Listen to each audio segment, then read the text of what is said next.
Right now, I am in Seoul, South Korea, and I am from America. I like to talk and walk because I don't really have a studio set up right now. I'm living in a hotel until I go back to America. I'm going back to America in a couple of days, which is really exciting in spite the extremely intense political atmosphere going on in America. So there's a lot of things on the political discussion list in America.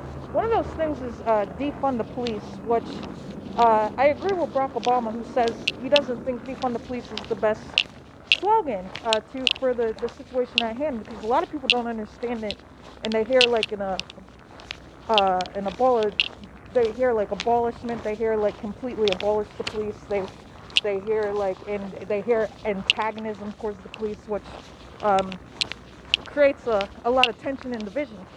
Defunding the police, what it means is actually reallocating the funds to other resources that might prevent crime.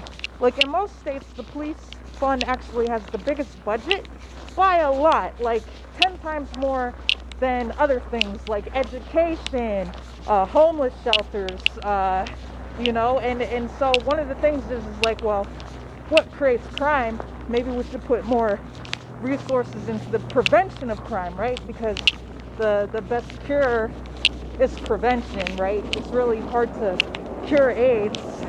It would be best not to get it. So policing is not always the answer. Just running around and policing people is not always the answer. And so the reallocating funds from the police budget to things like education, to healthcare, to housing, to recreational facilities, maybe to mental health. The question is would this be a better use of resources? And probably, because like one thing is true is like if we need a community where most of our money goes to the police force, then our community is we're saying our community is violent, and we're saying all of our funds need to go to keeping that violence in check.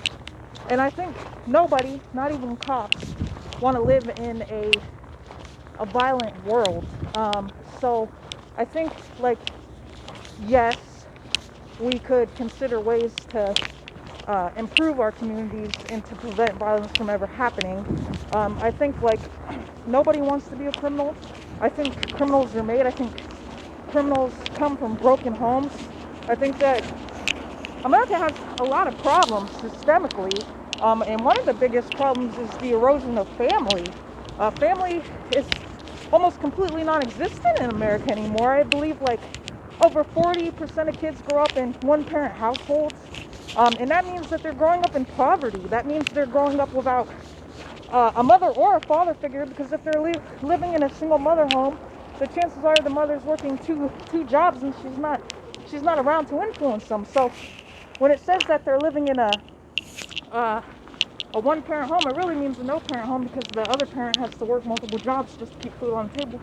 So the child is without a proper parental guidance most of the time, which is a big problem. So so how do you stop what happens in homes?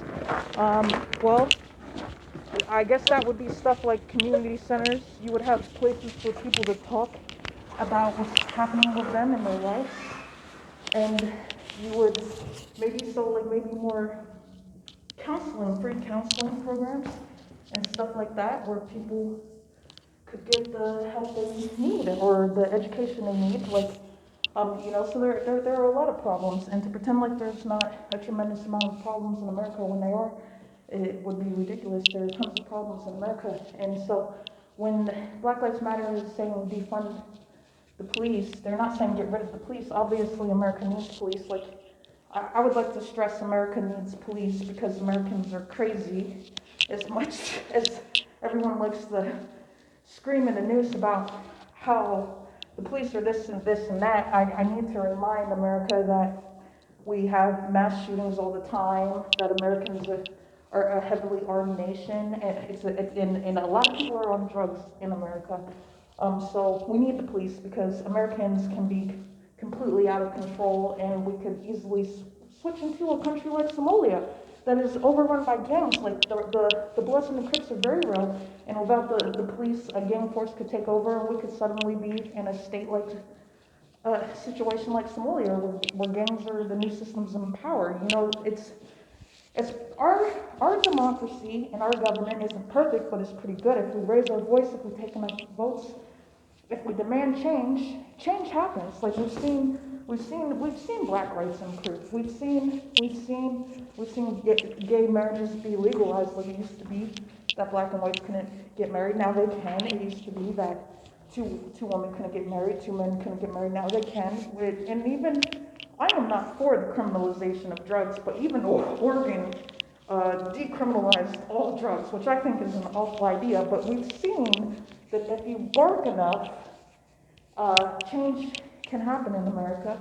And you know, it has to happen state by state and gradually, but it happens. You know, and I think it should happen state by state and gradually, because, like, for instance, personally, I think decriminalizing drugs is an awful idea, because I think drugs cause people to commit crime, and I don't think all drugs are in the same category. Like, I don't think smoking a little weed is the same as getting high on heroin or cocaine. So, you know, talking about legalizing marijuana is a completely different issue than talking about legalizing crack cocaine. You know, like, so these are things to think about. And